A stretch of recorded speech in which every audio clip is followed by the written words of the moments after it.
want to bring in Florida Congresswoman Laurel Lee. She's a member of the House Judiciary, Homeland Security, and Administration Committee. She's also on the Trump Task Force. And Congresswoman, I just want to first get your reaction and give us an update on what is happening in your area in Florida. What you were just seeing is a really important thing to understand about Milton. This was not a storm that just affected the coastal communities. It has been absolutely devastating to many of our inland communities, including mine, because of the tornado activity and also the flooding. In my area, we have seen historic flooding, major thoroughfares absolutely underwater. Some of the suburban and rural communities that surround the Tampa Bay area are absolutely uninhabitable. So to this point, our local law enforcement and firefighters have been going door by door, doing water rescues, making sure right now that we're just getting every resident to safety.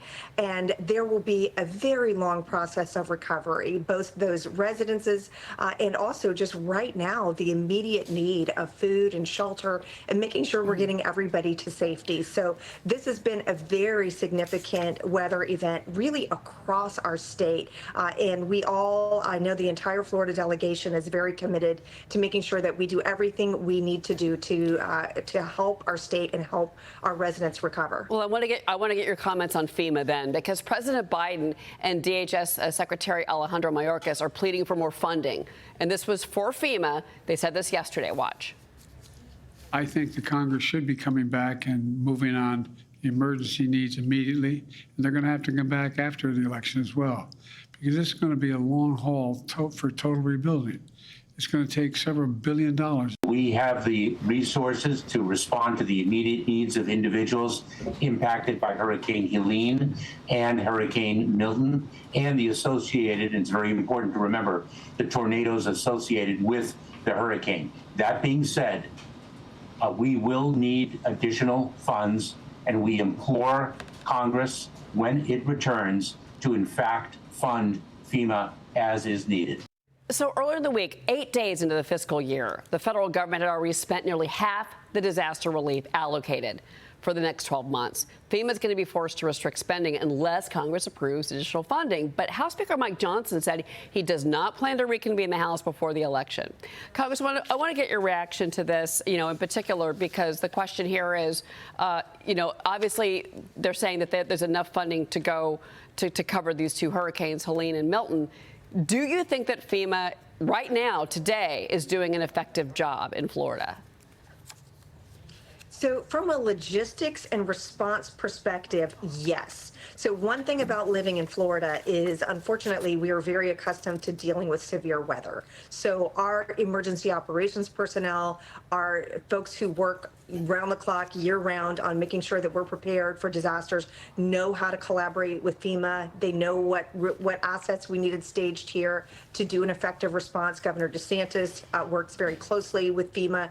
I know I have heard from the White House every day in the lead up and since the storm. So I think in that sense, in the assets on the ground and response perspective so far, it's been very good. Of course, we're going to continue to watch that and make sure that it stays that way. With respect to funding, there is enough funding to be responding to the immediate need. But I know I stand ready, absolutely, so do my colleagues in Florida, to go back to Washington, D.C. The minute that it is needed. If they do need more funding, we are absolutely ready to do that, to make sure that we can continue, not just here in Florida, but also the people in North Carolina who are still suffering. We need to make sure that our federal government is providing the disaster response that's needed. Okay. Before you go, I do want to get your take on what's happening with the Trump investigation. More whistleblower accounts surrounding that assassination attempt in the investigations. Josh Hawley says the Secret Service is trying to hide the protection level provided to former President Trump. Claims the agency blocked DHS auditors access from certain campaign events to hide alleged security shortfalls. You're on that task force. I do want to get your thoughts on this before you go.